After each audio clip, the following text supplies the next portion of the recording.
दोस्तों काफ़ी बार आपने ऐसे कैपेसिटर देखे होंगे जिनकी वैल्यू बिल्कुल सेम होती है बट साइज़ अलग अलग होते हैं। ऐसा ही कुछ यहाँ पर आपको मैं एग्जांपल देने वाला हूँ और बताने वाला हूँ कि ऐसा क्यों होता है। ऐसा आपने कभी ना कभी देखा होगा, हो सकता है आप इस बारे में या फिर इस सवाल को लेकर काफ़ी कंफ्यूज हुए होंगे और इसका उत्तर भी आपको कभी नहीं मिला होगा। बहुत ही सिंपल यह सवाल का आंसर है, इसको मैं आपको डिटेल से बताना चाहूँगा ताकि आपको एक ही बारी में समझ में आ जाए। देखिए कुछ कैपेसिटर मैंने एग्जांपल के लिए यहाँ पर लिए हुए हैं, सभी की वैल्यू सेम है बट यहाँ पर इसके साइज और शेप अलग अलग हैं। देखिए सबसे पहले इन दोनों कैपेसिटर को मैं उठा लेता हूँ। देखिए इसकी वैल्यू दिखाना चाहूँगा। सबसे पहले इस लंबे वाले कैपेसिटर की इसकी वैल्यू है 47 माइक्रोफेरेड और 450 वोल्ट, और दूसरे वाले की भी वही है 47 माइक्रोफेरेड और 450 वोल्ट। ठीक है, और इन दोनों कैपेसिटर की भी वैल्यू बिल्कुल सेम है, 16 वोल्ट और 1500 माइक्रोफेरेड इसकी भी है, 16 वोल्ट और 1500 माइक्रोफेरेड। दिख रहा है बट आपको देखिए। और वैसे दो कैपेसिटर और हैं, इसकी वैल्यू है 63 वोल्ट 100 माइक्रोफेरेड, इसकी भी वैल्यू 63 वोल्ट 100 माइक्रोफेरेड। तो वैल्यू सेम है बट साइज़ अलग अलग क्यों है? ये पतला क्यों है, ये मोटा क्यों है इसी वैल्यू में? ये पतला क्यों है, ये मोटा क्यों है, और इतना लंबा क्यों है और इतना मोटा क्यों है? एक चीज़ आपको बता दूँ, सभी कैपेसिटर को अलग अलग कंपनी मैन्युफैक्चर करती है, इसीलिए यहाँ पर ये डिफरेंस देखने के लिए मिलता है। अब वो कंपनी की मर्जी है कि वो कैपेसिटर का साइज़ क्या रखें। बाकी बात करें कैपेसिटर की लिखी हुई जो वैल्यू है वो होने के साथ साथ वो सेम होने के साथ साथ उसके टेम्परेचर भी आपको सेम मिल जाएंगे।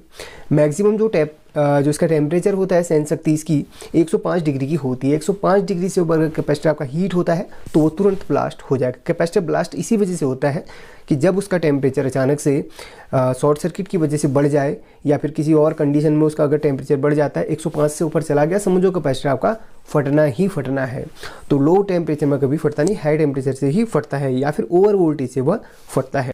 यानी कि जो उसमें फिक्स वोल्टेज लिखी है उससे अगर थोड़ा सा भी वोल्टेज उसमें अगर इनपुट आ जाए, समझ लीजिए आपका कैपेसिटर गर्म होकर ब्लास्ट हो जाता है। उसमें ये सेफ्टी फीचर होता है। यहाँ पर इसके जो प्लेट्स हैं यहाँ पर देखिए ये 3 भागों में विभक्त है। अगर ये थोड़ा सा ओवर वोल्टेज से हीट होगा ना तो होगा क्या, इसकी तीनों प्लेट्स खुल जाएंगे और यहाँ से गैस पास हो जाती है और ये सर्किट को बुरी तरीके से ब्लास्ट होने से बचाता है। ये खुद ब्लास्ट हो जाता है इस तरीके से, ये सिक्योरिटी फीचर है इसमें।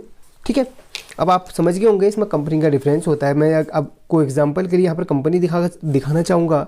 इसको MYE करके कंपनी बना रही है, इसका जो मॉडल नंबर वो भी है, ये सब इसमें लिखा हुआ है। इसको KM करके बना रही है कंपनी, ठीक है, या फिर ACON जो इसकी कंपनी है। वैसे ही इनकी भी आपको कंपनी दिखाना चाहूँगा। इसको सिंकॉन करके है और इसको क्या है, इसको इलेप्स करके कुछ है। इंग्लिश थोड़ा सा वीक है, माफ़ कीजिए अगर गलती हो गई हो तो। ठीक है, अब इसको भी अलग अलग कंपनियां मैन्युफैक्चर कर रही हैं। अब वो उनकी मर्जी है, वो किस हिसाब से इसको बनाते हैं। बाकी सेम वैल्यू के हैं तो एक सर्किट पे वो आसानी से लग सकते हैं। इसकी जगह पे हम इसको लगा सकते हैं, उसकी जगह पे हम इसको लगा सकते हैं। एक चीज़ और आपको लगे हाथ बता देता हूँ, जैसे कोई भी कैपेसिटर आपका 450 वोल्ट का है, अगर इसकी जगह पे आपको 450 वोल्ट का नहीं मिल रहा है तो आप 500 वोल्ट का या फिर उससे ऊपर का लगा सकते हैं। यानी कि जिस सर्किट में एक कैपेसिटर लगा हुआ है वो सर्किट में एक कैपेसिटर फट जाता है तो आप वहाँ पर अगर ये वैल्यू नहीं मिल रही है तो इससे बढ़ के वैल्यू लगाएंगे। 450 वोल्ट से बढ़ के जो है वैल्यू वो लगाएंगे, घट के नहीं लगाएंगे। घट के लगाएंगे तो कैपेसिटर वहाँ पर ज़्यादा वोल्टेज आने की वजह से फट जाएगा।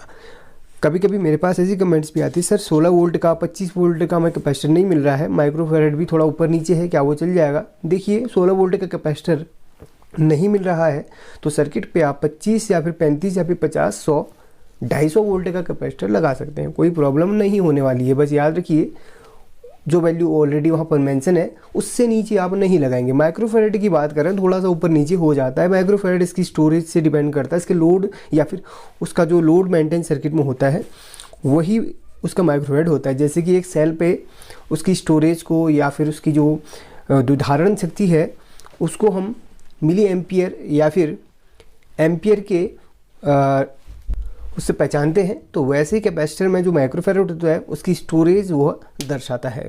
और भी डिटेल से अगर इस कैपेसिटर्स के बारे में जानना चाहते हो तो वीडियो मैंने अपलोड करा है, उसे जाके आप देख लीजिए। उन सभी की लिंक मैं आपको डिस्क्रिप्शन में दे दूंगा। फिलहाल इस वीडियो के लिए एक लाइक कर दीजिए अगर आपको ये पसंद आया तो। मिलते हैं अगली वीडियो में, तब तक के लिए जय हिंद, जय भारत।